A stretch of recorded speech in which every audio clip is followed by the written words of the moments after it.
Welcome to all of you who are joining us for an hour of discussion of the past, present, and future of international developmental aid.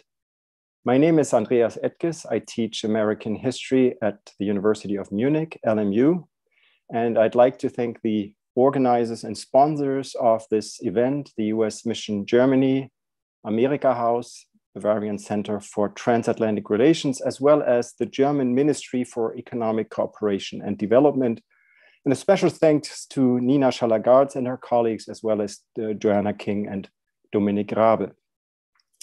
You will be able to ask questions via the YouTube chat function or send us an email that should also be listed on the YouTube page. And also, I want to mention that right after our panel, you will have the chance to watch the documentary Towering Task, the story of the Peace Corps, narrated by actress Annette Bening. It premiered at the Kennedy Center in Washington, D.C. in September 2019, has been shown at a number of film festivals, and I'm happy to say that filmmaker Alana DeJoseph, who received the Best Director Award in the feature documentary category at the Indo-Global International Film Festival in Mumbai for A Towering Task, is on our panel today. The film is about 1 hour, 45 minutes long, and if you do not have enough time today to watch it in full, it is available for free for several more days until April 4th, using the link we'll provide to you also later again. The Peace Corps was founded 60 years ago on March 1st, 1961 by executive order. And I think also people around the world these days know what an executive order is, signed by a president, in this case, President John F. Kennedy. After much lobbying in Congress, Kennedy was able to sign the Peace Corps Act in September of the same year, 1961, which firmly established the Peace Corps as an independent agency. Later that summer, the first volunteers began their 2-year service in countries that had invited them to come, serving as teachers, engineers, agricultural experts, and in many other functions. They worked without pay, ate the same food, and lived like and with the people in the countries they served in.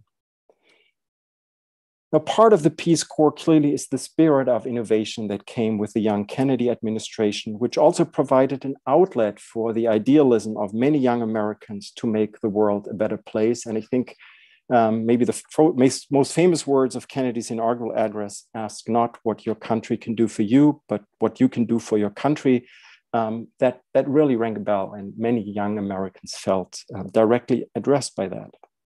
The Peace Corps had 3 main goals: to help the people of interested countries in meeting their need for trained men and women, to help promote a better understanding of Americans on the part of people served, and also help promote a better understanding of other peoples on the part of Americans. In the US public and internationally, the Peace Corps was regarded as a huge success, and it became the model for many similar institutions, for example, the Deutsche Entwicklungsdienst, which was founded on June 24th, 1963 in Bonn, in the presence of John F. Kennedy, who was here for his famous visit. More than 240,000 Americans have been Peace Corps volunteers, and they have served in 142 countries. Now, much more about the history of the Peace Corps, its origins, history, challenges, successes, and failures, you will be able to watch in the excellent documentary.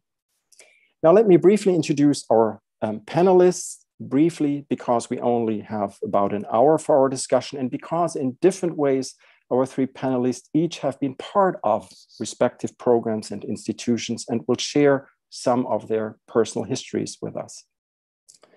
Alana DeJoseph was born in Munich to a German mother and an American father.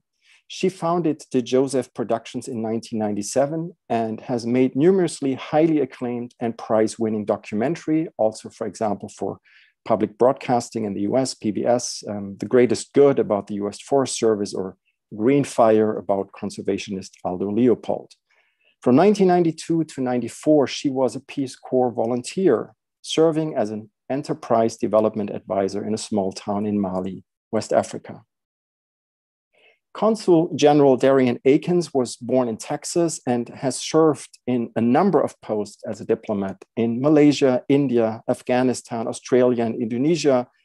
He worked for the US mission to the UN, the North Atlantic Treaty Organization, NATO, the US mission to the EU, and the Organization for Security and Cooperation in Europe. Since July 2019, he has been the US Consul General in Hamburg. He also was a Peace Corps volunteer, developing and implementing microfinance and income generation projects in Zambia from 1995 to 1998. Dr. Jürgen Sattler has worked in different capacities in the field of international developmental aid, beginning as a desk officer for the German Ministry for Economic Cooperation and Development's West Africa Division in 1986. He later, among other things, served as the executive director for Germany in the boards of the World Bank Group in Washington, D.C. And since 2020, he has been Director General at the German Ministry for Economic Cooperation and Development. Welcome to all of you. Thank you for joining us for this discussion. Let me start with a question to you, Alana. You yourself were a Peace Corps volunteer serving in Mali, West Africa. Tell us why about 20 years later, you decided to start work on a Peace Corps documentary. And why is that topic, why is the Peace Corps still relevant today? Well, it turns out it wasn't 20 years later that I tried starting to develop this documentary. I actually recently found in an old Peace Corps box of mine a letter that I had written to the Peace Corps saying, hey, I'd like to do a documentary about this agency. I was 24 years old. I had no experience in documentary filmmaking. I just loved the idea of the Peace Corps and wanted to tell its story. And the Peace Corps recognized that, and it's in its very kind and understanding way. I got a very kind and understanding letter back saying, that sounds wonderful. You just let us know when you're ready. And it took 20 some odd years for me to be ready. But back in 2013, we were at a screening of our documentary about conservationist Aldo Leopold and realized that there were several of us who were returned Peace Corps volunteers. And the same team had also worked on the documentary about the US Forest Service, another government agency. And we started talking, is there a documentary about the Peace Corps? And of course, these were two very environmentally oriented documentaries. So climate change was a topic that was at the forefront. We were talking about these global problems bearing down on us as a global community. And at the same time, voices of nationalism rising and countries feeling in some ways more disconnected than ever. And so it seemed urgent, it seemed important to tell a story of cultural connection, to tell a story of understanding each other on a people-to-people level, so that we can then move through the ranks and understand each other on a government-to-government level. So, you know, we made that fateful call in March of 2013. Hey, there ought to be the money for this. This shouldn't be too difficult to produce. And of course, it took 6 years to put the documentary together. That involved fundraising. That involved tracking down journalists and historians and scholars on the Peace Corps, which are not as plentiful, because on the Forest Service, there are endowed chairs at universities that are historians on the Forest Service. And when we first started, I thought, oh, this is not going to be too difficult. All I have to do is I find the official historian of the Peace Corps and we have them tell the story, and then we'll just put pretty pictures to it. And turns out there's no official historian, there's no official archive, everything is scattered. And we were in many ways, we were creating the history of the Peace Corps. And so we had an enormous responsibility, because we knew whatever we would say would become de facto history. And we couldn't just believe every myth that goes around the Peace Corps community. And there are many myths. And so we ended up in 2019 at the Kennedy Center with a story of the Peace Corps that wasn't just told by individual journalists and historians and scholars. It was told by the many voices of returned Peace Corps volunteers from the different eras. It was told by host country nationals who have a very different perspective on the Peace Corps. Of course, in many ways, they know the Peace Corps better than Americans do. And it was a story that was so rich because there were so many beautiful archival materials that we could add to it. And that ugly 80s TV footage of Peace Corps getting ready to enter Eastern Europe at the beginning of the 90s, and the beautiful film footage from the 60s, and then getting back to HD footage in the current times. And it became a very balanced picture. So it's not just like, I really like this. So you see the the praise, and you discuss some of the problems very honestly, I think. Darion, one of the goals of the Peace Corps was to improve the reputation of the United States and also to improve the Foreign Service. The bestseller, The Ugly American, which, and you can see the cover here of the first edition that came out in 1958, strongly criticized American diplomats and foreign aid programs, especially in Southeast Asia. Americans, the authors argued, did not learn the local languages, had no idea about the cultures of the countries they served in, only met local elites, and so on. There are some positive exceptions in the book, and actually, and that even some early reviewers got that wrong. The Ugly American is one of the good guys, one of the positive characters. He's just an ugly engineer whose hands are always dirty, not the most handsome person. And he lives with his wife in Burma, and they help people help themselves. And actually, that's based on a real couple. Now, the Peace Corps, one could argue, and this sounds strange, was meant to create more ugly Americans like the engineer in the book and his wife, the positive hero, some of whom Kennedy then planned to recruit for the Foreign Service. And they, even when the first group of Peace Corps volunteers had finished their service, they had moved the entrance exams for the Foreign Service so that that group could apply, and it was very important. Now, that model seems to fit you. Peace Corps, then diplomatic service. Now, why did you decide to apply for the Peace Corps, and how is that connected to becoming a diplomat? Well, thank you very much for the question. You know, it's an interesting story. I have to say that I was driven by two things when I was young. And it was, one, I wanted to see the world. And two, I wanted to make a difference in the world. And I felt very strongly about those things. And I realized during the first job I had after college as a teacher, that I worked with young people who had, in many cases, never even left Dallas. And so I realized I still had this unmet desire in my own life. And so I recalled a recruiting campaign when I was at college and thought about the Peace Corps. And I thought, okay, this may be my way to embark upon this journey. So I joined the Peace Corps. It became a very interesting journey because after I joined, I ended up having a very enriching experience in terms of I met people that I never imagined existed. I met people doing types of jobs and careers that I never knew about, that I never imagined. And one of the individuals that I met was he was a Foreign Service officer. He worked at the embassy in Lusaka. And he, after some time, said, maybe this is a career you should think about. And I said, no, not really. I don't think so. He did plant the seed. It didn't germinate for a while, but he planted the seed, and I thought about it, and I was still young, still full of vim and vigor. I wanted other things to do. I went off after Peace Corps. I went and worked in Japan. And while I was in Japan, I then decided, he has a point, because what I did as a Peace Corps volunteer, it basically was people-to-people diplomacy. And I had to learn a language, and I had to learn about the culture, and I had to learn about the people. And I had to do all of that before I even could imagine that I was going to be successful at anything that I wanted to do. I also then ultimately realized that it really wasn't about me. It was really about learning about others and finding the connections between the two. And so when I was in Japan, I took the Foreign Service exam, and ultimately after a 2-year process, I joined in 2002. So that's my story. Yeah. Thank you. A question to you, Jürgen. Soon after The Ugly American was published in 1958, the West German Foreign Office asked its diplomats in Africa and elsewhere to read the book and comment on it. One question was, does Germany make similar mistakes, or are we doing better than the Americans? The answer, supposedly by most, we are doing better. We aren't as ugly, supposedly. Still in ugly in the negative sense, not in the sense of the book, really. Still in 1963, the Deutscher Entwicklungsdienst was founded. Can you say something about the motivation for this in the German Federal Republic? Was it also a response to the idealism of young people eager to make a contribution?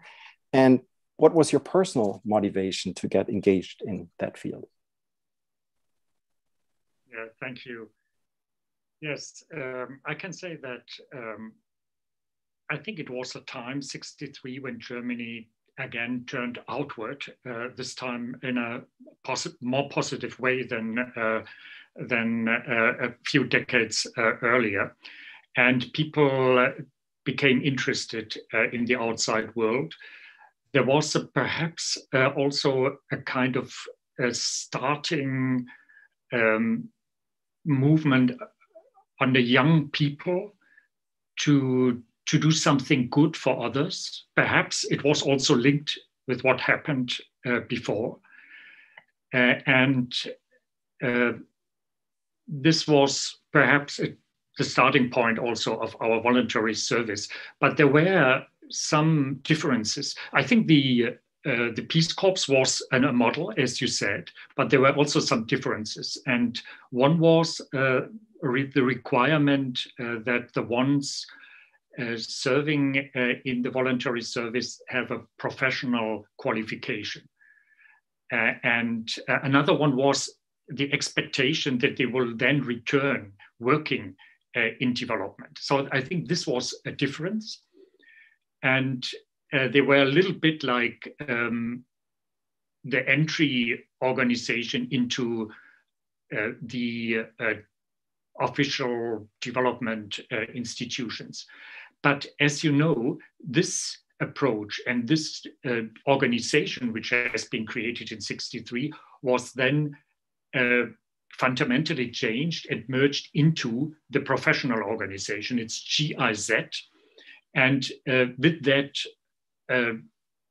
integration, there was also a change in the concept.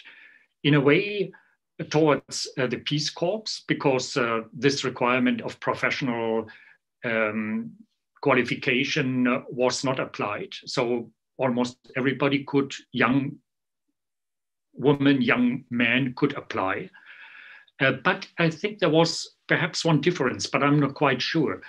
I think the notion was that it's not only doing good for others, it was the notion of mutual learning and a kind of experience for both sides and an equal relationship. I think this was one of the ideas. And you asked me about my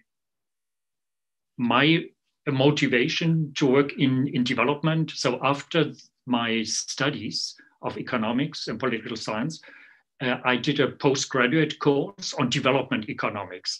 And just to give you an example, you know, all these colleagues there in that postgraduate course, some 18 or so, they were always asked, so where do you work?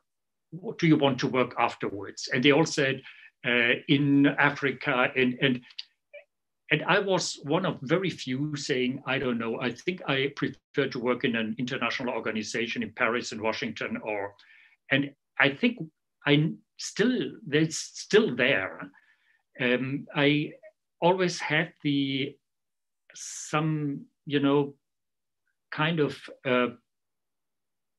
bad notion that going into these countries, working in those countries, it's always something intrusive and where you create something artificial in a way. But I think it had to do with that with that approach that you bring something to others. It's a kind of patronizing approach, and it's not that you also receive. Therefore, I didn't like the idea to go into the jungle in Africa or so and to teach those people about how wonderful Germany is technologically or so. But as soon as that changed, I think also my notion changed, and I have a lot of appreciation, of course, for people having done that. perhaps I'll stop here.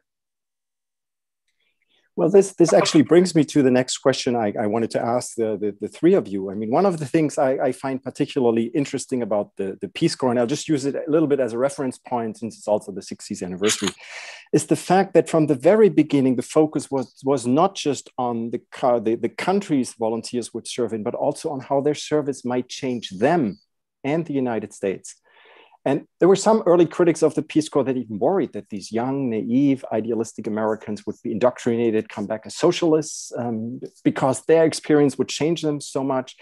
And there are some wonderful ad campaigns by the Peace Corps that also emphasized early on the impact the service would have on the individual volunteers and on the United States. And Joanna, if you could show the first example, I just want to show two brief examples from a recruitment poster. The one is from 1976. And it says, the food won't be the same, but neither will you. So yes, you live somewhere else, you experience somewhere else, and that will have an impact on you. And the second one is a little more complicated. This is from 1968. And at first sight, that looks pretty strange. The Statue of Liberty saying, make America a better place, leave the country. But then if you look at the fine print, of all the ways America can grow, one way is by learning from others. There are those who think that you can't change the world in the Peace Corps. But on the other hand, maybe it's not just what you do in the Peace Corps that counts, but what you do when you get back. Thank you, Joanna.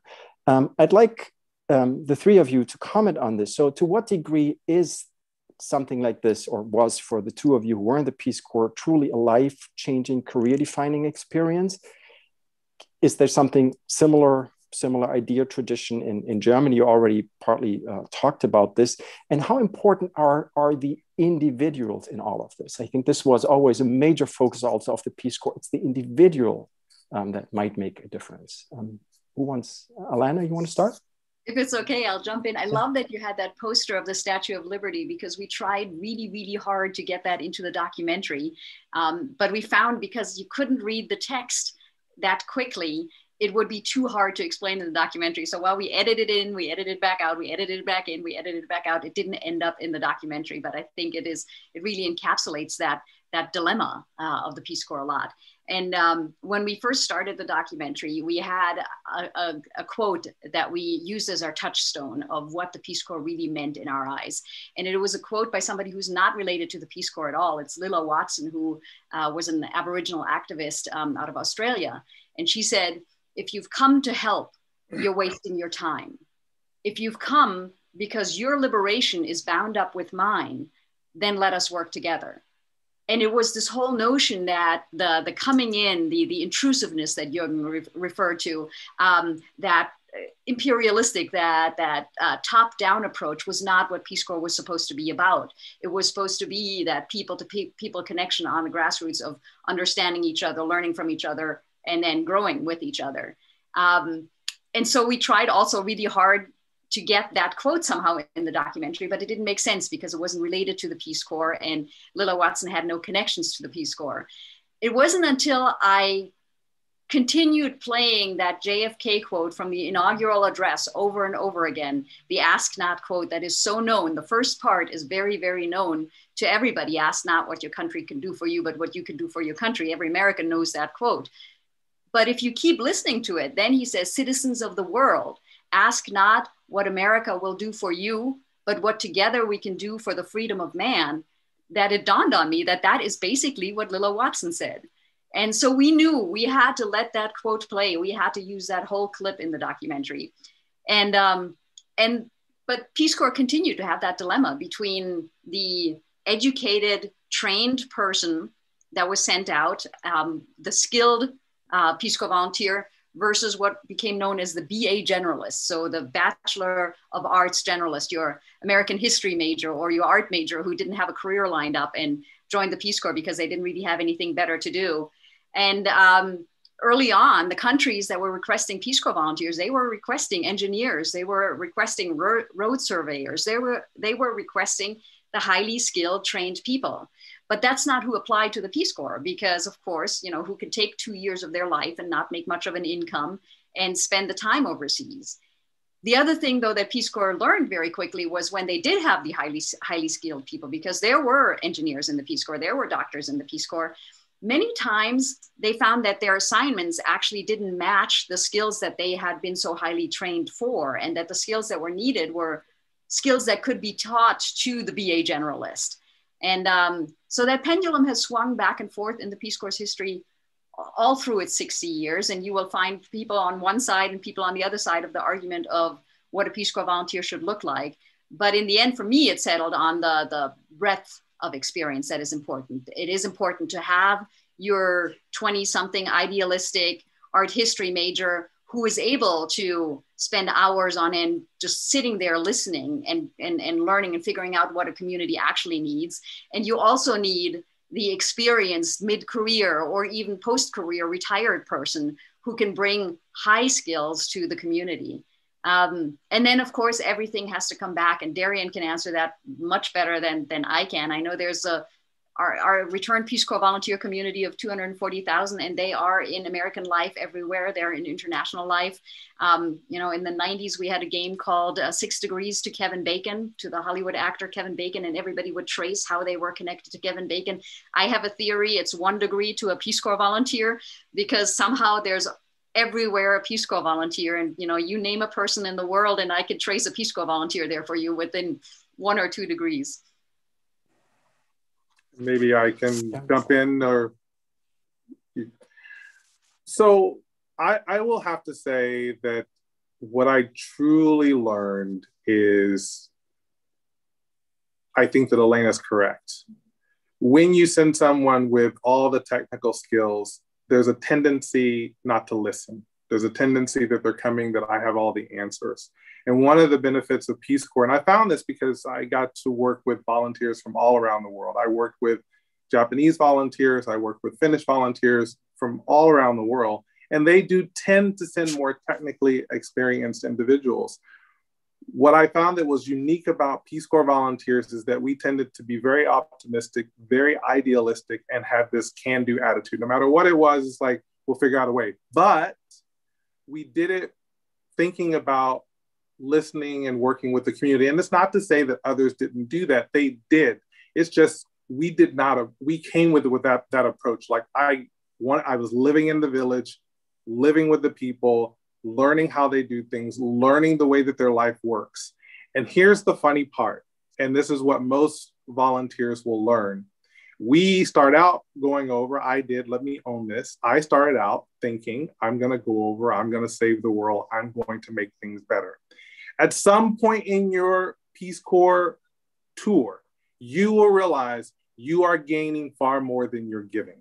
And when you have learned that, that is when you become a true volunteer. That is really when you have learned what the purpose of being a Peace Corps volunteer is.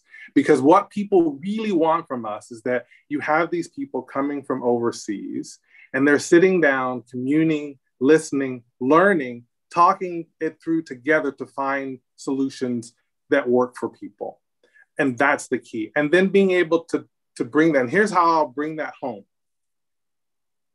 What we need when we come back to the United States are people who understand themselves well enough to speak up and speak out based upon their experiences. A lot of people don't do that. A lot of people will, I have to say what pleases everyone. But if you go through the experience of being a Peace Corps volunteer, you learn the most important thing is you've learned about yourself, you know who you are, you know what you bring to the table, and then you say it. You say what's necessary and what needs to be said. And that is the benefit that we bring back as returned Peace Corps volunteers to the States. Okay, perhaps thanks a lot, and really, I can really echo what has been said. Perhaps I can add 2 thoughts. The first one is this notion of a kind of mutuality. I think it's also reflected in today's development approaches. Perhaps some time ago, at least for Germany, I can say, we bring something to those poor people. And this was poverty reduction. But in the meantime, the approach changed. We are talking about sustainable development goals. We are talking about climate change. We are talking about peace and stability. We are talking about global health. So that is not only bringing something to the other, it's also for our own benefit. And I think we have to go further down the road.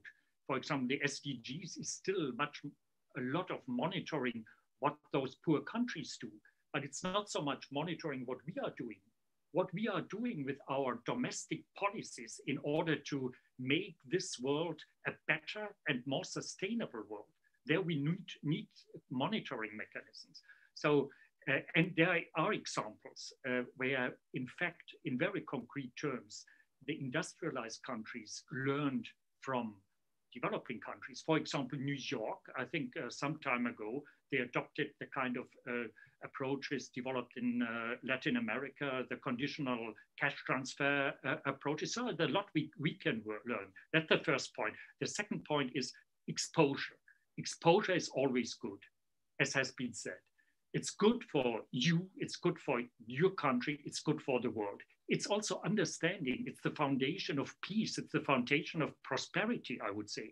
And my personal experience is, when I finished school, high school, I wanted to go with a friend somewhere. We wanted to go to Nepal first. And then we had said Nepal and so on. And I had mixed feelings, But then we discovered, we're a little bit, naive. In the last second, we wanted to go with a VW bus, and there's rain season, and they tell us you can't get through at that time in the year. So what shall we do? Okay, we go to the United States. Then we went to the United States, hitchhiking 3 months, and taking some of the way the Greyhound bus. Cheap, very cheap. We didn't have money. We slept most of the time outside in parks with the homeless people, talking with the homeless people. The police came, chased us away. We had to show them the passport. We continued sleeping at another place. So this was an experience. It was exposure. I learned a lot about our own societies. I could have gone to Berlin, in the northeast of Berlin, getting in touch with those people living in not very good positions. It's also exposure, and you learn a lot. So that I want to say these are the two things. We are investing in global public good this way, and exposure is always good. Well, I'll come back to that point in a moment. I mean, when we look at both the beginning of the Deutsche Entwicklungsdienst, and when Jürgen also said this is when Germany started to look more outwards and become more active on the world stage again in certain ways. But also, if you look at the Kennedy administration, the Peace Corps, and other programs, this is still the height of the Cold War, right? And there's also the idea, while that might not have been the idea of the individual Peace Corps volunteers or people going abroad, Germans going abroad, there is the idea to make them like us, that the Western model, the Western modernization, capitalistic model is the best way for everyone. And this, so you probably all faced it either as volunteers or as diplomats, or you, Jürgen, in the different positions you've been in. Also, the World Bank, of course, has a certain reputation of this being neo-colonialist institutions. There's cultural imperialism. You already talked a little bit of this idea of white saviorism. The white people come in, not just old white men, but also other white people coming in. What do you respond to this? Jürgen, you already started to say things have changed a little bit, but there is the long history, not just of colonialism, but also of a certain type of developmental aid starting in the Cold War that still has that is a problematic legacy, I would guess, for maybe even more for a country like the United States than for Germany. But what do you respond to those sometimes very broad accusations regarding the work you do, or some of you do? Jürgen, you want to start? It's a question. Yeah. Yeah. Okay. So no easy answer. I would say first, yes, indeed, there is this risk that some of these people go there and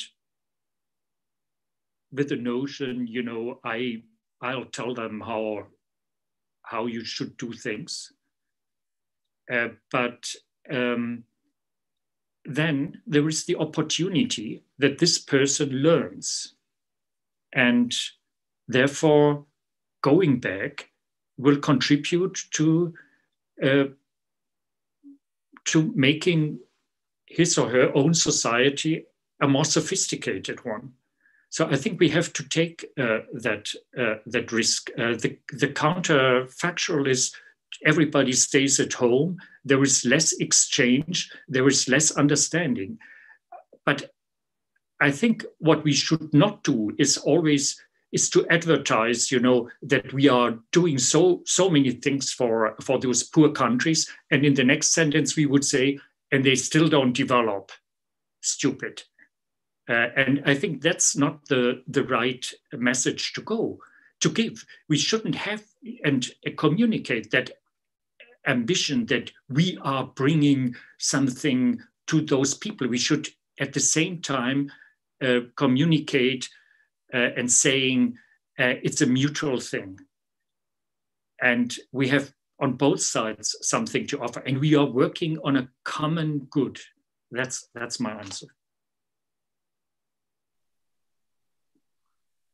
When the Peace Corps was established, it was really, really important to the founders that the Peace Corps would be independent of foreign policy, of US foreign policy. And it was exactly for those reasons. They did not want the Peace Corps to become a tool of US foreign policy where volunteers were in the village pushing democracy and the American dream and everybody should be like Americans. It was very, very important that volunteers could live in a village and be trusted, not to be spies, but to be people-to-people connections to another country. So I think that was the first and most important step for the Peace Corps to try to counter the whole notion of cultural imperialism or white saviorism or neocolonialism. And the other part that the founders were really passionate about was peace. And, you know, the Peace Corps' mission is world peace and friendship, which to our ears in current day sounds maybe a little hippie-ish, a little kumbaya. But these were all people that had fought in World War II. For them, world peace was just as tangible as a world war was. And so they really wanted to have a serious impact on bringing the world together. Now, that said, while Peace Corps volunteers spend 2 years, as Darion said, we're out there in the villages, we're questioning everything we do. And we spend a lot of time making sure that we do less harm than we're doing good. And we try to have low impact in any bad way, because it's always intrusive when you go into another culture. If somebody moved into my neighborhood here in Denver, Colorado, and started talking to me about improving the neighborhood, I might be suspicious for quite a while. But Peace Corps volunteers really get to have that local connection, that listening to the locals for those 2 years that they're there. But Peace Corps as an agency needs to analyze itself continuously. There's a lot of communication right now in the Peace Corps community talking about how does Peace Corps represent itself? Like, who are the Peace Corps volunteers that are going overseas? Is this really representative of America? And while there is some diversity, there's some ethnic diversity, there's not a hell of a lot of economic diversity. There's not a lot of age diversity. People over 50, makes up only about 3% of the Peace Corps. It's really important for the Peace Corps to continuously reevaluate who they recruit as volunteers so that they actually send Americans and not just an elite group of Americans overseas. And then when volunteers are on the ground, it's the training that they actually bring valuable skills to the communities where they are. It's the understanding, we call it site development in the Peace Corps. So where a volunteer gets placed, it's really important. Who do they get partnered with? And what is their job description going to be? There are times, Peace Corps when it first was founded, was incredibly decentralized just by the nature of communications at the time. You had to write aerograms to communicate back home. So we have that story in the documentary where Peace Corps headquarters sends a letter to a country director in Tanzania saying, you know, your Peace Corps volunteers there are protesting the Vietnam War, and that's making all of us look bad, and tell them they shouldn't be doing that. And the country director said, well, he didn't really know what he was going to, how he should handle that. So he put the letter in his desk and never looked at it again, because Peace Corps volunteers were independent of the US government. And what they said was supposed to be their own opinion. They were not representing the US government. So while on the one hand, Peace Corps really established itself pretty well at being independent from US foreign policy, that does not excuse Peace Corps from continuously reevaluating what it does and making sure that it still meets what is needed and that it keeps improving. Because now, you know, due to the pandemic, Peace Corps volunteers have been evacuated. People are talking about Peace Corps 2.0. As Peace Corps relaunches, is the opportunity to build a better Peace Corps. Darion? Yeah, if I can just add one other element to the conversation, and that is, I think it is extremely important that, as Elena touched on, that the Peace Corps volunteers that are sent overseas need to reflect America. And why is this important? I'll just give you an example from Zambia. Zambia is split into 9 different provinces, and those provinces are primarily based on language groups and kind of familial connections, but language groups. They have never had a civil war. And it is because their first president, moved people around the country where they were forced to interact with others. And it's the same concept. When we as America go overseas and we show that we, and all our diversity, whether that be religious diversity, multiculturalism, whether language diversity, ethnic diversity, when we show that we are a country that is able to make this work, not to say that we're perfect, we are, you know, trying to work for a more perfect union. But when we demonstrate that we can do this, that's a good illustration for other countries as well, that it's possible. And I've actually had those conversations with people overseas who sometimes lament about the fact, well, you know, does this really work in the United States? Not perfectly, but we make strides at it. And so that's an important conversation to have with people, because the world is diverse. The world is becoming more diverse.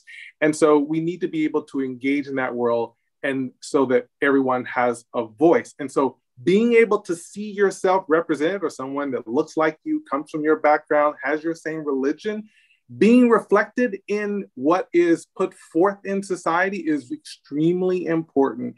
And I think that Peace Corps is one of those organizations that, not perfectly, but does a pretty good job of that.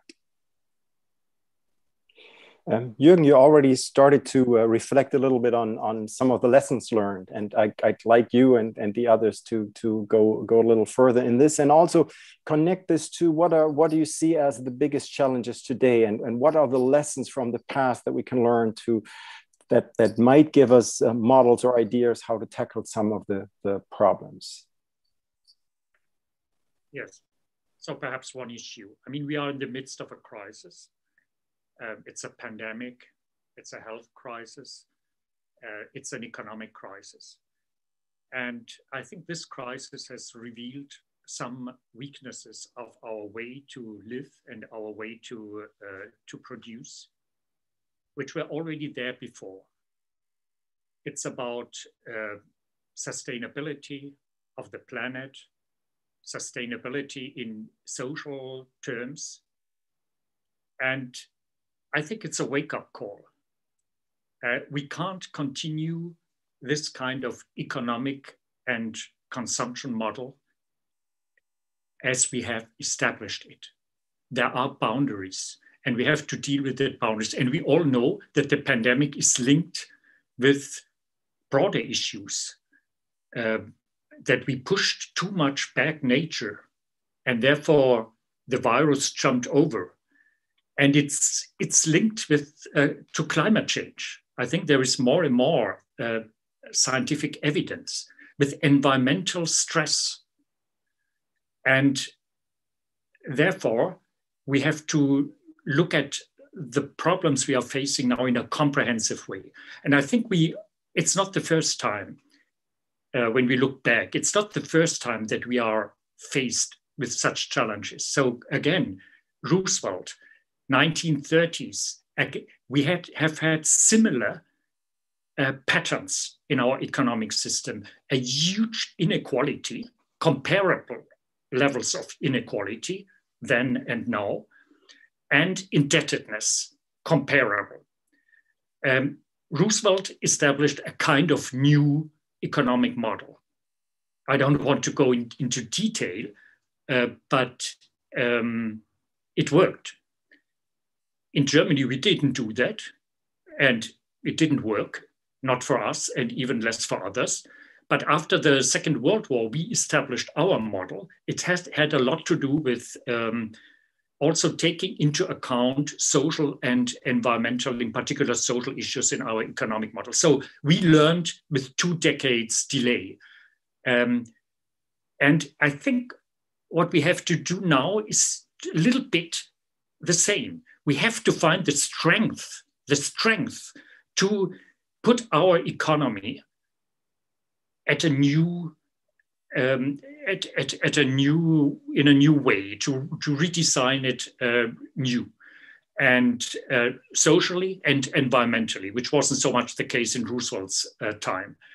And we are working on that in the development cooperation. We are working on that. I could tell you all the things we try to do, but I think it's important that everybody knows it's not only now to give a little bit of aid to poor countries. No, it's about the future of the planet. It's about learning how we can design economic systems which are sustainable and to the benefit of everybody. Thank you. Darion or Alana, you want to add to that? No, I want to reinforce everything that Jürgen said. It really is about shared interest, shared challenges. We share the planet. And to think of it any other way doesn't really, is not a proper reflection of the problems that we face today. I think that many people recognize a lot of the problems that we face today are global challenges. So climate change being one of those. And so we have to be willing to work together. We have to be willing to listen to one another. I mean, the one quick analogy I would give, and this is where we sometimes get off the topic and can't solve the problem. But, you know, there were a lot of airline industry accidents back in the 70s, 60s, and 70s. And so when they started looking at this problem, they did determine that it tended to be a hierarchical power structure problem. And so that was very difficult to have because people looked at it and said, well, you're trying to dictate to me and the way we do things here, how I should go about that. And very clever people said, no, what we want to do, solely what we want to do, is reduce the number of avoidable accidents. And so it's just by reframing the problem so that we all have an interest in it and have a discussion about it, and how do we work together to solve that problem. And so Jürgen is absolutely correct that if we look at it in terms of shared challenges and shared interests, we will do better by our planet and ourselves and our countries. When I had mentioned earlier that Peace Corps volunteers have all been evacuated due to COVID. So on March 15th of last year, all volunteers were pulled back home, and this is the time to reflect on what Peace Corps 2.0 should look like.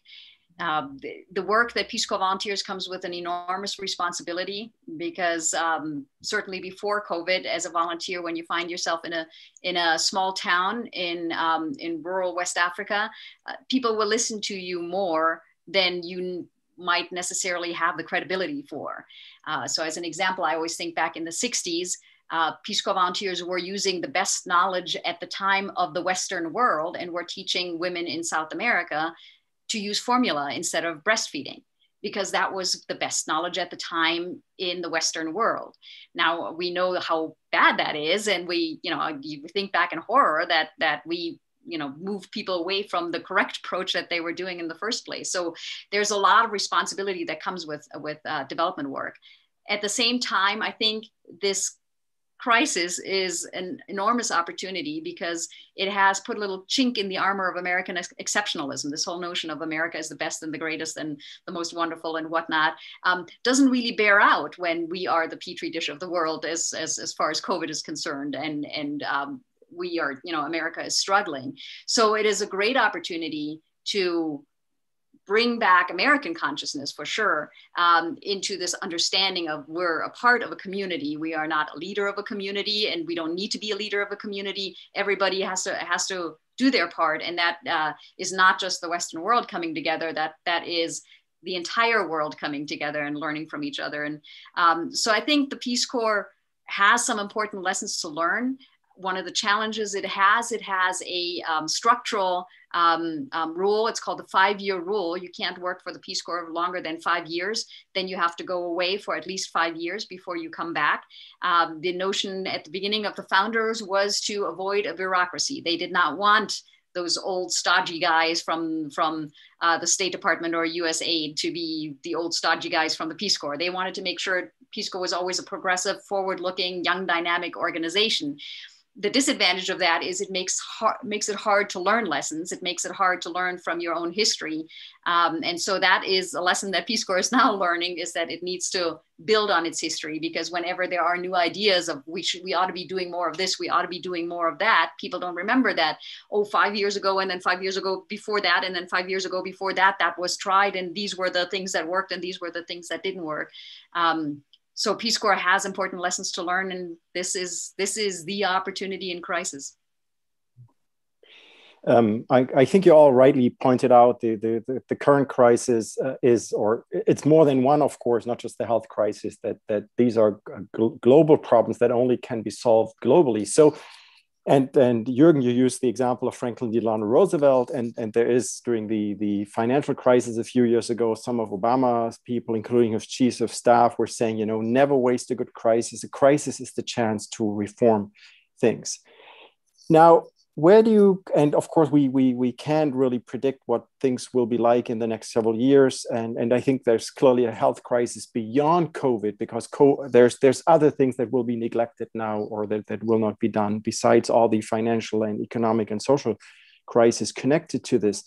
But do you see, some of you partly pointed to this, do you see anything good coming out of the current crisis in the way that countries like the US or Germany are starting to rethink some of the ways? On the other hand, you could argue, yes, the United States lost its exceptionalism. On the other hand, we also, in the question of vaccinations, I think in a very problematic way, we see this nationalist approach, right? Had the UK, one reason why they have doing somewhat better than other countries is because they're doing it alone. And the United States now has been shipping some vaccinations to Mexico, and I think some to Canada, but basically it's a national approach. Germany is somewhat more supranational, but there's still somewhat of an inequality in the EU.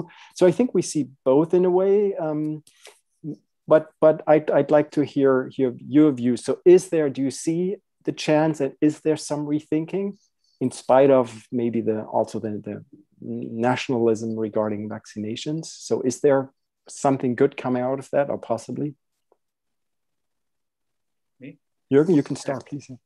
Oh, it's Darion or Alana. Okay. I mean, it's quite obvious. We can't get rid of COVID if we do not think internationally. That's so obvious. Even in economic terms, we will not really have a very long and strong recovery if a lot of countries will be left behind, and that's a big risk. And vaccination will take a long time in Africa and in developing countries. That's a big risk we really have to focus on, to get that done as soon as possible. I understand that countries now first priority to get your own citizens vaccinated. And also credit to the US that the US was really quick and efficient to start with. I think this also has to be said. So that's important, to get it done, a kind of collective action, and that doesn't take 5 years, and this could break up the world. This could also create problems like, for example, fragility in some countries, which would spill over to us. but looking like countries reacted. So the rich countries invested a lot in stimulus programs. The poor countries didn't have the means. But the rich countries reacted in a very different way. So some really invested the bulk of it in making their economies more sustainable, greening the economies. There are really marked differences. And I think that's the yardstick to use that also internally. If you do that internally, you do also something for the world. And looking at the US, I mean, we are talking about some 3 trillion, almost 3 trillion stimulus package.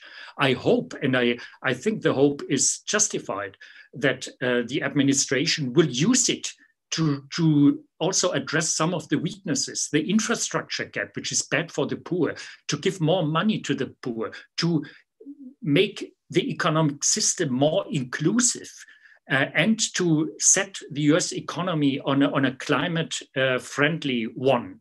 I think that's something which is good for the US, and this would live up, perhaps, could live up to what Roosevelt has done 80 years ago.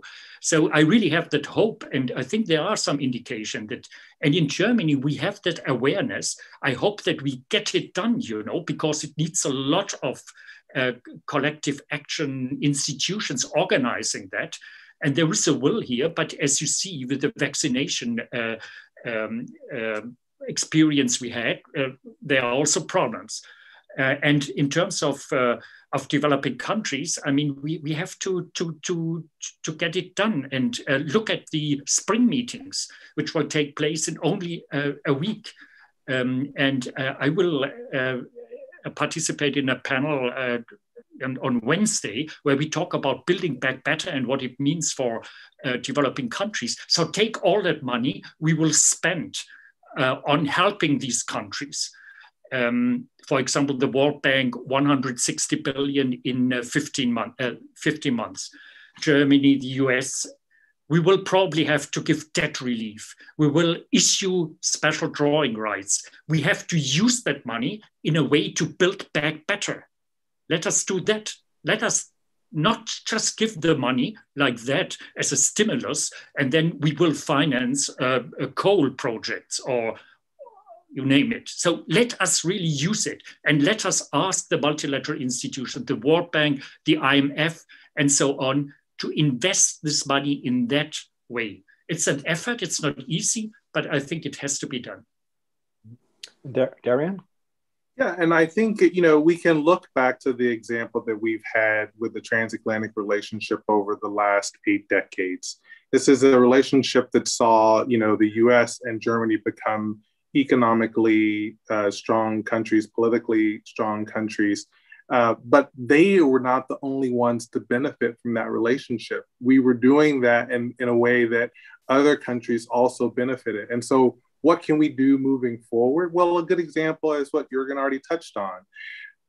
We have the ability now, like, for example, just to give one example, where if Germany and the United States work together on transformation to greener energy, driving technological innovation so that the cost for that comes down, that's a benefit to everyone. And that's something that we can do, you know, in collaboration, so that everyone is benefiting, and that starts to have an economic impact for everyone, not just the United States, not just Germany, but for everyone. And I think on the way that we had this relationship for the last 8 decades, this is a good example of how we can shift, you know, with technological innovation and drive these sorts of green technologies to everyone's benefit in the future and start to transform the economies to 21st century economies. And again, that's to everyone's benefit.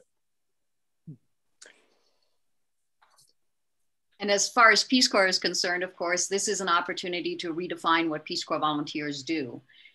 Peace Corps in many ways is seen here in America as mom's apple pie. It's this wonderful thing. You don't want to touch it. You don't want to change it. You don't want to tweak it because it makes everybody feel warm and fuzzy inside. But here's an opportunity to really point volunteers' jobs in the directions of the global problems that we are facing.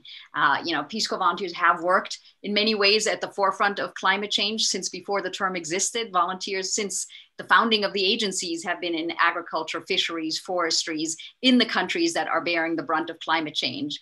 But education has always been the biggest sector of the Peace Corps, and education is an important sector.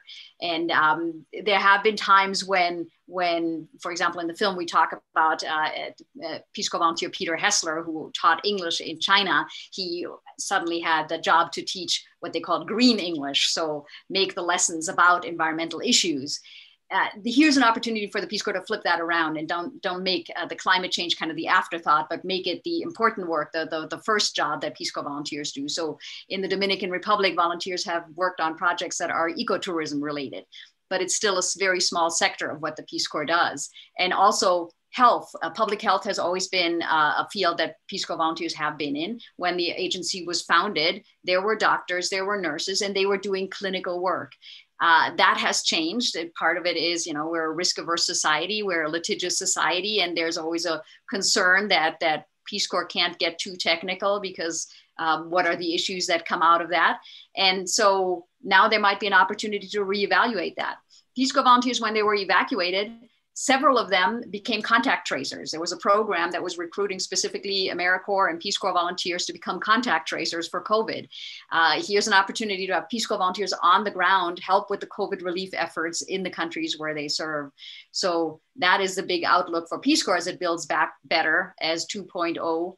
What do Peace Corps volunteers do so that what they do has actual meaning and an actual impact on the crises that we're facing? We're coming to a close. There's a couple of questions that came through the chat that I want to pose. One is, and Alana, you just mentioned China, and of course China in different ways, whether it's climate policy, the economy, financial things, or also China. And we don't have the old Cold War anymore between the West and the East, but there is growing problems between much of the world and China also using developmental aid in ways to get an advantage in certain parts of the world. So how do you see the role of China, and how might it be possible to bring China more into a joint, or is that again the COVID crisis, is that maybe a chance to bring China in more, maybe more to whoever? Alana, you want to? Actually, let me answer it from the Peace Corps perspective, and then I'll let these gentlemen answer the big picture, the macro image of that question. But just from the Peace Corps perspective, there actually was a tragedy in my mind that happened at the beginning of last year, of 2020, when the Peace Corps China program was closed. It was not closed due to COVID. It was closed because of political pressure. Some politicians here in America thought that giving aid to China was not right because China was our enemy. They were our competition, and we shouldn't be giving aid in the form of Peace Corps volunteers to China.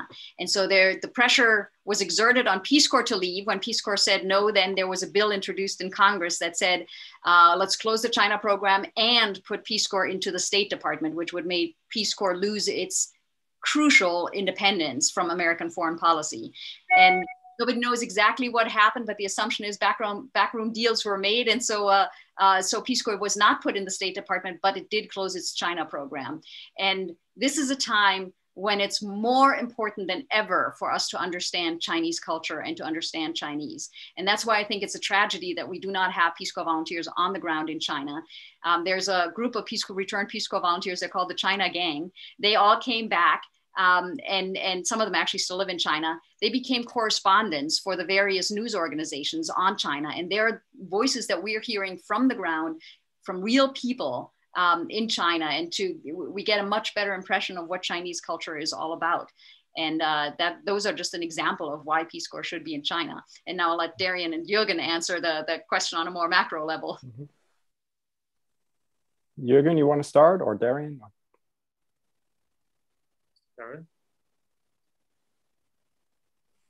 No, do you want to start, Darion? Yeah, no, okay. No, I think that we have seen this in history before, and everyone, I think, is sort of misunderstanding the situation. Everyone thinks that there's a new Cold War coming, and no, in my view, that is not the situation. Once again, as I said earlier, we need to look at where we have these shared challenges and also where we have the shared interest. And so, look, if you take, for example, with climate change and the fact that we have to reduce, all of us have to reduce our carbon footprint, we can't have that conversation without countries like China. We have to have that conversation with countries like China. But we also have to be clear at the same time where, again, we have challenges. And so not everything that in political policy that China follows is in the US interest or in other countries' interest.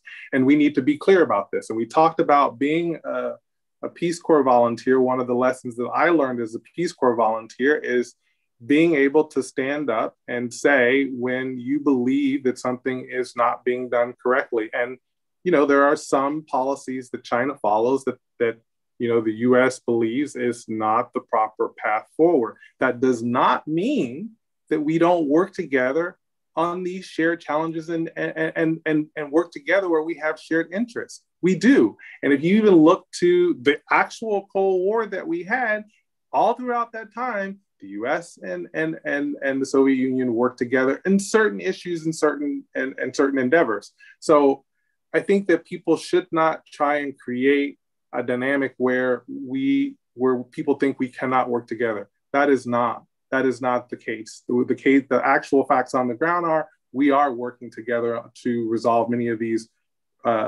global challenges together, but at the same time making it clear where we depart with maybe some of the actions of China. Mm-hmm. Jürgen? Yeah, that's very good to hear. I mean, we have one planet in terms of environment, but also socially. We are all living on that planet. And it's a little bit like in a family. If you have problems with one family member, usually you don't throw the family member out of the door. Separate first to talk. You try to bring things in order. And as we can't, I don't have the expectation that Elon Musk will prepare for us Mars as another planet where some of our Earth people can move on. So we continue to have this space together, and therefore we have to find solutions, and we have to talk. And this is engagement, engagement, engagement. It's not containment. Of course, it needs clear talk. And in a family also, you should to talk clearly. And with my experience at the World Bank, you know, this was really a great experience. For example, with my ED, US ED, or with my Chinese ED, we had very tough talks in the board, tough talks. But afterwards, we went in the dining room and we talked about why did you take that position? What is behind it? And we understand the complexities in the US. This was the former administration in the US, but also in China. We understand what's going on. Foreign office, central bank, finance ministry, policy banks, you understand, and then you can better make your position for the benefit of all of us. So I think that's what you have to do. There is no really alternative. It doesn't mean that we don't have clear positions. We have to, but we also have to talk. Okay, we did talk today, at least among ourselves, and many others were listening. Thank you all for joining. Thank you to the US Mission Germany, Amerikahaus, Bavarian Center for Transatlantic Relations, and the German Ministry for Economic Cooperation and Development, especially the three panelists here, Alana DeJoseph, Consul General Darion Akins, and Dr. Jürgen Sattler, for sharing your insights and your personal experience. You now have the chance to watch the excellent documentary a towering task, the story of the Peace Corps, using the link that was provided and I think will be shown again.